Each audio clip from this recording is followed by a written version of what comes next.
This is Mama's High on Chai.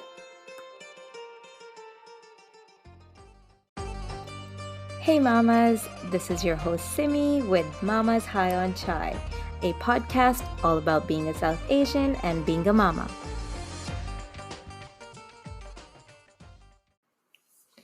Hi everyone. So, before I get into today's conversation, I want to thank each and every one of my listeners who have listened to my previous episodes also. Thank you from the bottom of my heart for listening, and to all of those who sent me feedback um, and comments, suggestions, and their thoughts. It's been so heartwarming to know about you and your stories and your thoughts, and it's all honestly, it's helping me improve in my future podcasts as well. So keep that coming. I want to hear from every one of you. You can always reach me on Instagram at Mama's High on Chai, or you can also send me a voice note. I love listening to voice notes and people actually talking. Um, you can do that by clicking on the voice message button at the bottom of the show notes. Right here on either, I believe Spotify has that, as well as Anchor has that. So, yeah, some of the ways that you can reach out to me, I would love to hear from you. And so, today's conversation, before I jump into my interview with our guest, um, I want to start with why I really wanted to have this interview and invite my guest, who is a queer, and has she lives with her wife in the Vancouver suburb area. She has a 2-year-old daughter and another baby on the way, and I wanted to really focus on today's conversation because I believe that by having this open conversation and an open dialogue, we can do a small part in bringing change to our society, our culture. As a mother and as a parent, if my children tomorrow, you know, tell me that they um, identify themselves as gay, lesbian, transgender, or bisexual, I want to be open to that idea. I want to be open to I want to have an open mindset to that. And at the end of the day, I want to I want my children to be happy and healthy. Um, not just physically but also mentally, right? Um, so that was one of the biggest reasons that I wanted to know more about my guest today. Her name is Jag Nagra. She is an illustrator. She is an artist, and you can actually find out her more about her art on turntopage84.com and shopjagnagra.com. And I'll also post information about her on my Instagram page. So feel free to check that out.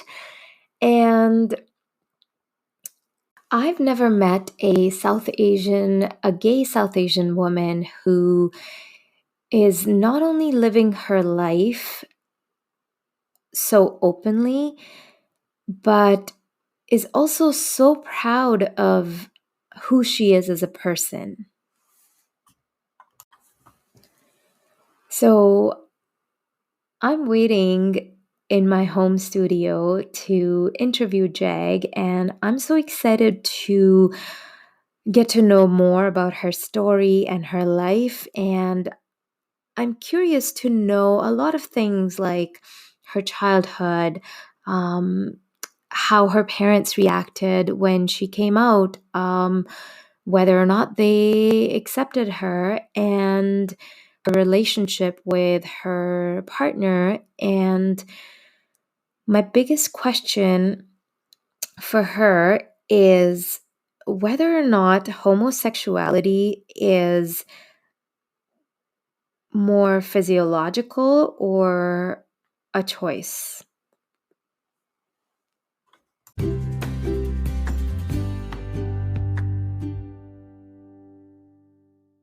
Hi, Jag.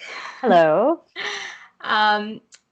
Thank you so much for coming to our show and taking the time out to speak with us and share your story. Yeah, thank you. I'm really honored to be here. And yeah, thanks for having me on. It's really exciting.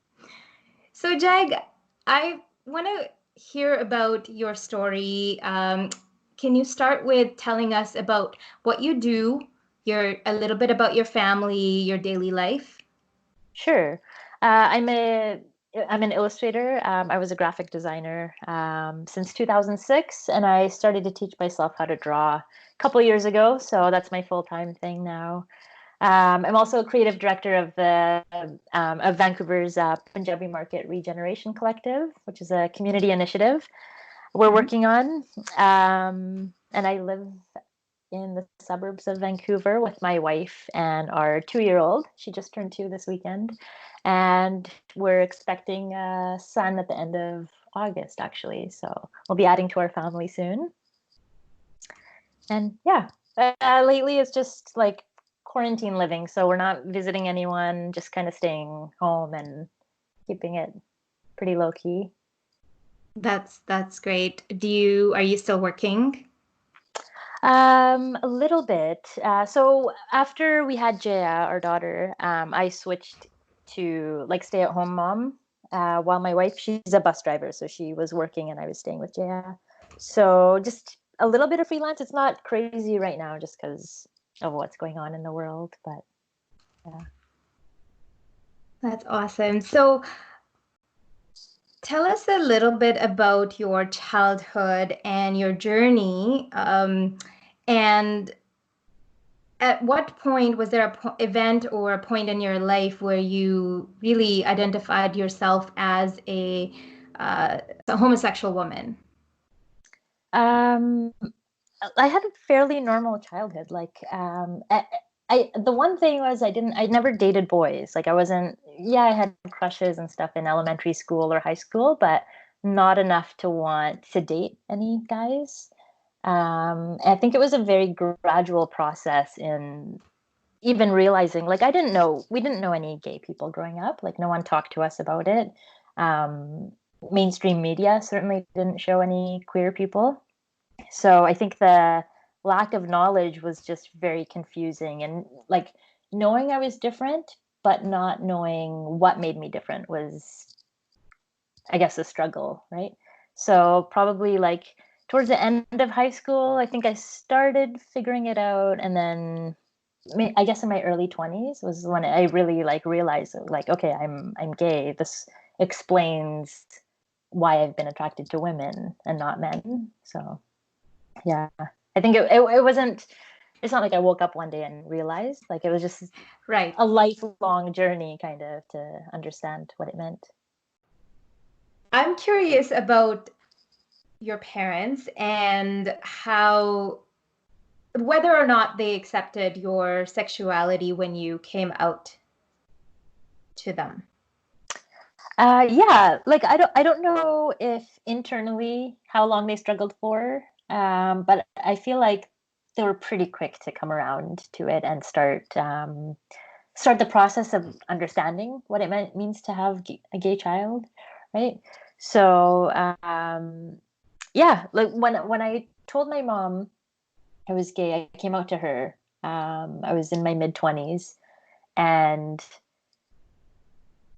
I remember like crying so much that I couldn't form any words and couldn't get anything out. And that kind of freaked her out because she didn't know all of a sudden why I was so hysterical.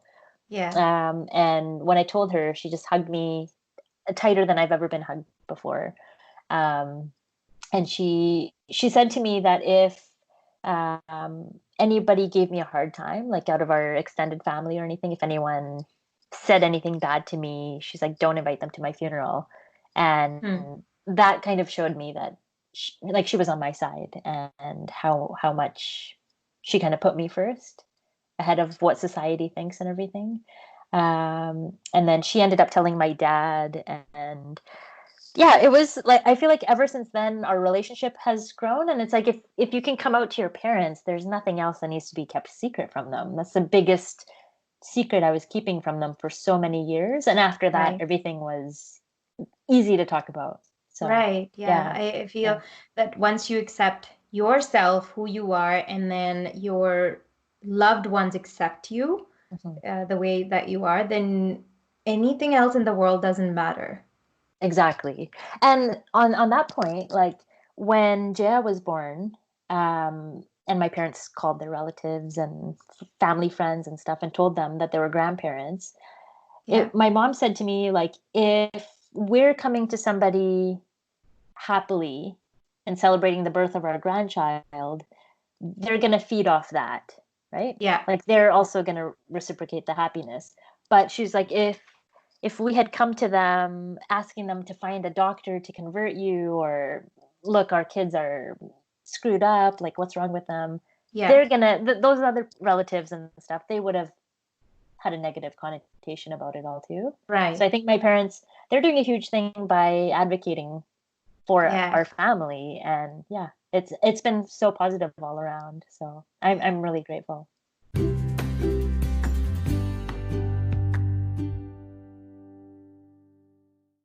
What was it like before you came out when you were hiding it? I was depressed for a long time, to be honest. I was struggling. Like I didn't know how to come out to even my best friends. I didn't know how to come out to them, to the point where I stopped seeing them. Like I just cut myself off from them because I thought they were not being accepting. And looking back on it, it's like I never came out to them. So how would Hmm. they have not accepted it? Right. Like I was just in such a dark place in my life that it was easier to like just cut myself off from people. Right. And I remember like I was just so upset all the time. And I remember driving my mom to the mall one day, and she was sitting right beside me, and I just had tears streaming down my face because I was just so like in such turmoil. And she Mm. didn't know that I was crying right beside her. Like I wasn't making any sniffles or anything. Yeah. But yeah, that was just like normal for me, just to be, yeah, just struggling a lot. Struggling to accept myself and everything. Yeah. Yeah. Yeah. Hmm. And you mentioned that you cut yourself off uh, from your friends. Was there any friends that knew how about your sexuality and helped you through the Yeah, process? I had two friends that I met. So all it was basically all my high school friends I cut myself off from.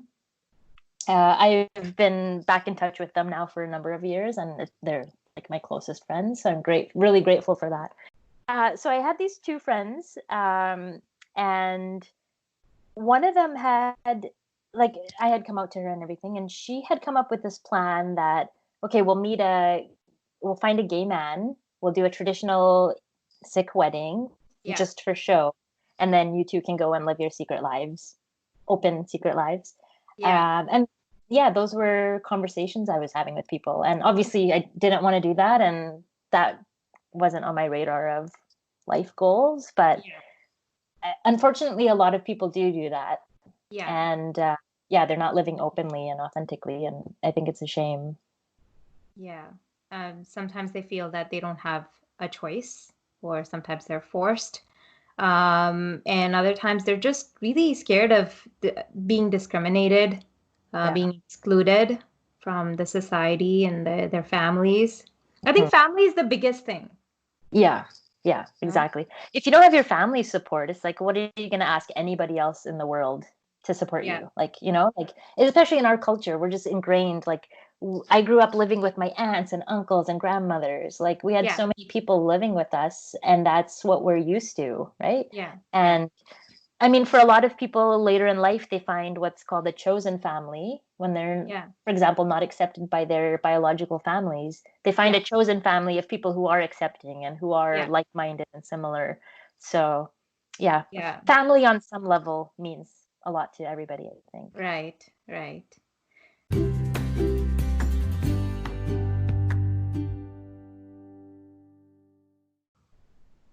You talked about how your parents have a really awesome relationship with their daughter-in-law, right? Your wife. So can you explain a little bit more about how, first of all, how did you meet her, and how was she accepted into the family, and give us a little bit of a picture on how things are on that end. Okay, I actually love telling this story. So we met online in 2012. And this was before like all these apps like Tinder and Bumble, all this stuff like that. I don't even think that existed back then. And I was pretty nervous to do online dating. And she messaged me. She had no profile picture, no write up. And I get Yeah. this message from the stranger who's like, can you give me your email? I'll send you pictures there. And I was like, Yeah. I'm gonna get murdered. Like, I don't know. I'm not responding to this person. But we were chatting and like, I don't know why. I think because I was so nervous about meeting someone like this, she would write to me like a really long message or email, and I would take like 2 weeks to reply to her, Yeah. and it would go on for months. And eventually, so that was in like November, and then we met in March because I was like, maybe we should like meet in person. And she had told me that she told her roommate at the time that like if this girl doesn't reply this time, like I'm over it. So luckily that I had like emailed her at the perfect time before she gave up, and we met at a restaurant in Vancouver. Um, and it was kind of awkward. Like, I don't know, just there Yeah. was an older couple beside us, and we shake hands and like say nice to meet you. And they're obviously watching us like Yeah. interact. Yeah. But yeah, so like during dinner, I don't know why I had this thought, but I like mid conversation, I thought to myself, like, I'm gonna know this woman forever. I just Mm-hmm. had this feeling. And yeah, so we went for a walk after dinner, and she told me we were talking about like where we used to work and stuff. And she happened to work at the same warehouse that my parents had worked at. Mm-hmm. So when she told me that, I was like, "Do you know my mom?" Like I was so excited. Like often. Um, so I guess a couple weeks later, Easter long weekend, I invited her to come meet all my family. And she just came right in and like she's just like said, "Hi mom, hi dad." Like just started calling them mom and dad. I think that Yeah. day learned how to make roti and sabji with them. Mm-hmm. And then yeah, so my mom just didn't let her leave for all 3 days. Like she'd be getting ready to go, and my mom would be like, "Oh, you're leaving? Like, no, stay, stay." So it Right. was all me, but yeah. So ever since then, she's just been part of the family. And my aunt went to India, brought her back all these suits. Like everyone just embraced her right away. So it's amazing. It's so awesome to see, South Asian parents from that generation being so accepting, um, of you and your um, and your sexuality, right? And Yeah. it's just amazing. Um, is there still some of the stigmas that exist in the South Asian culture towards the lesbian and gay people? And Yeah, what's your experience with it? I think there's still huge stigma. Like I know so many people that are gay. They're Punjabi, right, and Indian, South Asian. And even if they have come out to their parents, either their parents don't speak to them about it, they just Right. ignore it, or they still try to get arranged marriages, like arranged for their children. Like it's. I'm lucky. I feel like I've been in such a protective bubble for so many years that I don't really face it as much anymore. Like Mm-hmm. my my parents are so open, and they've told all their relatives and everything that we have a daughter together. And like um everyone, like anytime someone calls my mom just to see how she's doing, they ask how Jaya is doing, how's Agatha doing. Mm-hmm. So I don't personally face it. So sometimes I kind of forget what other people are going through. But I Right. think there's huge struggle. And yeah, I think I'm probably one of the rare cases in our culture where I Yeah. can live so openly and have the support of like all my extended family. Yeah. So, Yeah. mhm. No, definitely. Um, I feel that there is already such a struggle to when someone identifies themselves as gay and lesbian, but when you're a person of color, it just the struggles are that much more. Yeah, exactly. Exactly. And like we don't our culture, like especially growing up for me, no one talked about even dating, even for straight people. And it's like you grow up, you're not allowed to be friends with boys, you're not allowed to talk to boys. And then you get to a certain point, you're like 22, and all of a sudden people are talking about your marriage. And it's like you don't know what to do. You don't know how to date anybody. And it's Yeah. like that's so marriage is so ingrained into our parents' generation. Yeah. And I feel like they don't see past that. And it's like that's their main goal is have kids that are getting married, right? Yeah. And they don't consider anything else Yeah. sometimes. And they're not to blame for it for a lot of it because it's just the way or there's they were surrounded with certain beliefs Yeah. and in their environment, Hmm. right? Yeah. And it's hard to break out of that for them too. It is. Yeah. Like my parents never knew, they didn't know two women could fall in love with each other or two men Yeah. could fall in love with each other. It didn't even occur to them. No one ever talked to them about it. Yeah. And so, yeah, you can't blame them because it wasn't a concept that had even Cross crossed their their mind. mind, Yeah. right? So, yeah. Yeah.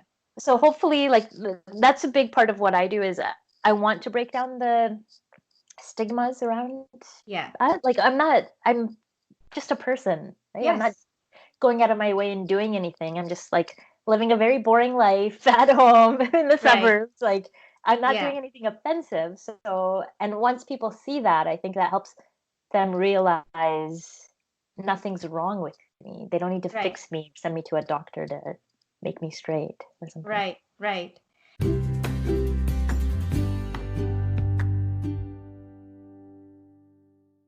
And so that brings me to a question that, I mean, it's a misconception that, I also in the back of my mind had that, is it a choice or is it something physiological that, someone's gay, transgender, or bisexual? No, it's not a choice. And I've had this conversation before with other people, and I said to them, I would never choose to put myself in a position where I'm going to be harmed or like verbally abused by someone, disowned by my family. I would never choose this, right? Right. Um, when I was a little kid, like thinking back, I had a dentist, I had a crush on her before I even realized what crushes or anything were. I was so drawn to her or a Right. particular teacher or something. Right. Like it's not something I was deliberately choosing. I don't Right. wake up every morning and decide I'm going to be attracted to women, Right. right? I Yeah. don't, and I don't think straight people don't wake up and think I'm going to be attracted to men today. You Right. don't, you just wake up and you are who you are. Yeah. So yeah. But I feel that in our culture, there's that blockage where there might have been a point in my life where I might have, like, it might have crossed my mind to, oh, can I fall in love with a woman? But then it just stopped right there. Mhm. I was so Right, afraid of just going past that thought, even, right. right? Well, then there's Uh, also like I feel like not everything's black and white. Maybe yeah. you are on a spectrum somewhere, right? Yeah. You might have 5% of you that is attracted to women, right? Right. Like I might have 5% that's attracted to men. Like Yeah. everyone's Yeah. different. So Yeah. yeah, but the thing is like you question that, but then probably the pressures on you or something stop you from even considering it seriously or anything Yeah. because it's like I Yeah. have to marry a man or whatever. I Yeah. don't want to put words in your mouth, but I'm just saying like Yeah. yeah, right? So Yeah. Yeah. mhm. No, that's very true. I want to touch on a little bit what you said earlier about so many people, I mean, just that thought that our real conversations you were having with your friends about, oh, hey, like we'll find you a gay man and you guys can get married and live your lives in freedom, but secretly, right? And that's very common, Yeah. isn't it? People do that. Yeah. Yes. Yeah. Yes. I mean, people are forced into marriages to someone that they don't love, and then they are not happy, and it's just the kind of mental toll that it takes Yeah. on relationships and just people in general. It's it must be so destructive. Yeah. I think it's so damaging for everyone involved. Like, I feel like the parents, like our parents' generation, like that's their end goal, right? Is to Yeah. get kids married, and they don't consider their happiness really sometimes. And like I feel like that's really frustrating because just because let's say there's a gay guy who gets married to a woman just Yeah. because he's forced to, it's not going to stop him from being gay. Yeah. He's not going to turn straight all of a sudden. He's Yeah. probably still going to go behind her back Yeah. and meet guys, right? Yeah. And yeah, I think it's just damaging all around for everyone involved. And Yeah. yeah, Yeah. it's not going to end well ever, right? So No, no. Yeah, I'm sure there's so many people still who are suffering, with this, with hiding their sexuality and being in relationships they don't want to. yeah. So, you have a daughter and you have a baby on the way. Mhm. Um, and you mentioned that you've been a stay-at-home mom. What's motherhood been like for you? Give us Uh, give us a picture of what it's like raising your children in a non-traditional family, right? Like we have this image, the society has this image of what a family should look like. And this is just all around. It's changing now, but I feel that in the South Asian culture, it's even more limited, right? yeah. We look at it from a very narrow lens. No, mom, dad, and then raising their children. So, what are your thoughts about that, and what's motherhood like for you? Motherhood is amazing. I love every second of it. And I feel like watching, like, she's such a cool person. And like, she's only 2 years old and she has so much empathy and is like so caring that I find myself like tearing. I'm just overly emotional anyway, but I find myself tearing up on a daily basis about something she's doing. And it's just, Yeah, like, she just warms my heart. Like, it's never, like, I've never felt that before. Um, the one thing with her having two moms, I feel like there's less pressure to stay in gender roles, traditional stereotypical gender roles. yeah. None of us is the dad versus mom. So Agatha and I are doing everything for her, right? Hmm.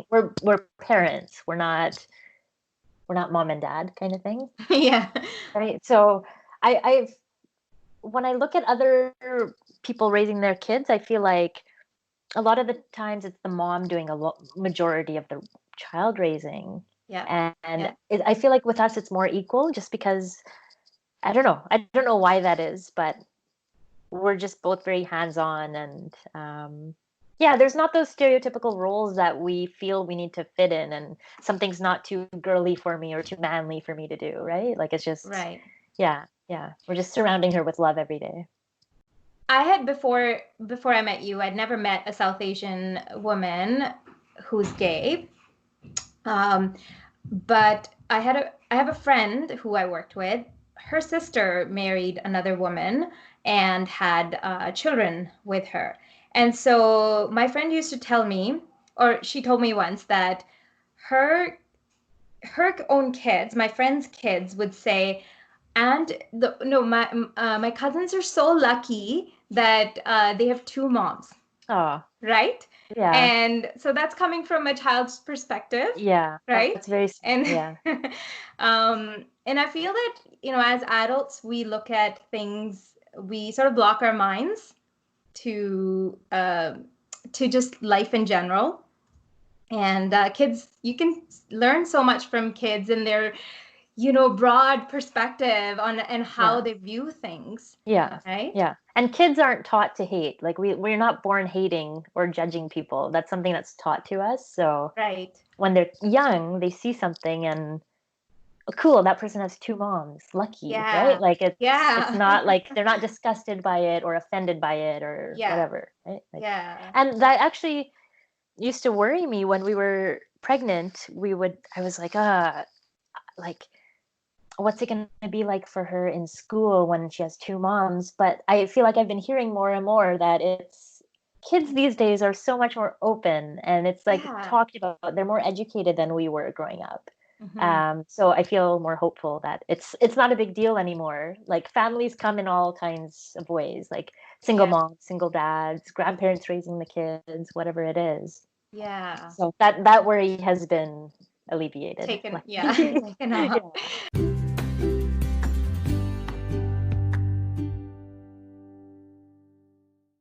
So, do you have a takeaway message for our listeners? Yeah. I think I would just want people to know, like, if they have misconceptions about queer people, like we're not really any different than anyone else, right? Right. Like I get up at 6:30 or 7 with my daughter, make her breakfast, and then go for a walk. Like Yeah. I'm not doing anything. I'm just Right. living, right? And I feel like a lot of times there's a lot of othering that happens, and I'm putting that in quotation marks, but Yeah. you're made to feel different than people, and that can be kind of damaging and like hurtful. It's like I'm just myself. I don't know if I'm explaining that right, but like even watching someone come out on TV or someone's talking about a gay person, it's made to feel like a big deal, right? And I Right. wish it wasn't a big deal. And hopefully, Yeah. the new generation that comes up, it won't be a huge deal anymore. But yeah, it's just yeah, we're just like everybody else. We're just raising a family as best as we Right. can, and yeah. Yeah. I think it's time that we accept every individual as a human, Yeah. and rather than categorizing them Yeah, as exactly. different, accept and embrace diversity. Um, it's just like, I'm going back into, the what we were talking about, whether it's a choice or a physiological, when you were explaining that, it makes me think of like my daughter when she was born, she was fascinated by the color pink. Mm-hmm. Right? Like, and it's not something, maybe she saw more of pink while when she was growing up, when she was little, but nobody told her, hey, your favorite color should be pink. Right. It's just, you just like it, Yeah. right? Your favorite color is your Or favorite color. yeah, or you were born with black hair. Yeah. That's not something you didn't choose to have black hair. You didn't Yeah. choose to have. I didn't choose my brown skin. It's just Right. that's how I see it. I didn't choose my eye color. I didn't Right. choose to be gay, right? Yeah. Yeah. And I like when people ask me questions. Like you said, you had never met a gay woman before. Like I love answering questions because it helps educate you and it Yeah. might open up your eyes and like you're a little bit more open-minded maybe, or something you've always been curious about. It's like, okay, I got my answer, right? Like Right. it's Right. yeah, I love talking to people about I'm an open book always, even like when we were trying to get pregnant, like I didn't keep that a secret from anyone, like of our Yeah. close friends or anyone. And it's like, yeah, it just That's great. That's really nice that you're open about it, because I think only with education and by having an open dialogue, open conversation, we can sort of open up people's minds. And I think if more and more people, especially from our culture, our South Asian culture, more and more people come out and be open about it and express themselves, it's going to be a bit of a struggle in the beginning, but it's going in the right direction, right? Yeah. That's how it starts, like having conversations, you realize how much you have in common with each other. Thank you so much for having this discussion. And being so open and taking the time to talk to me and sending this amazing, incredible message to our listeners. And I wish you all the best in Thank you your so journey much. and your life. And good luck with your little one who's on the way. Yeah, thank you. Thanks for having me. Yeah, I'm so honored to be on the podcast and yeah, sharing the message with your listeners. That's all for today, mamas. Make sure to follow me on Instagram and Twitter on Mamas High on Chai. I want to hear from all of you, all the mamas that are listening, and please leave me a voice message by clicking on the link at the bottom of the show notes. It'll also be available on my Twitter page. So make sure you go on there and leave me a voice message. I really want to hear from you, and send me your questions, comments, suggestions, feedback. I want to hear it all. So tune in every Tuesday for a new episode. Until then, stay high on chai and stay high on life. See ya!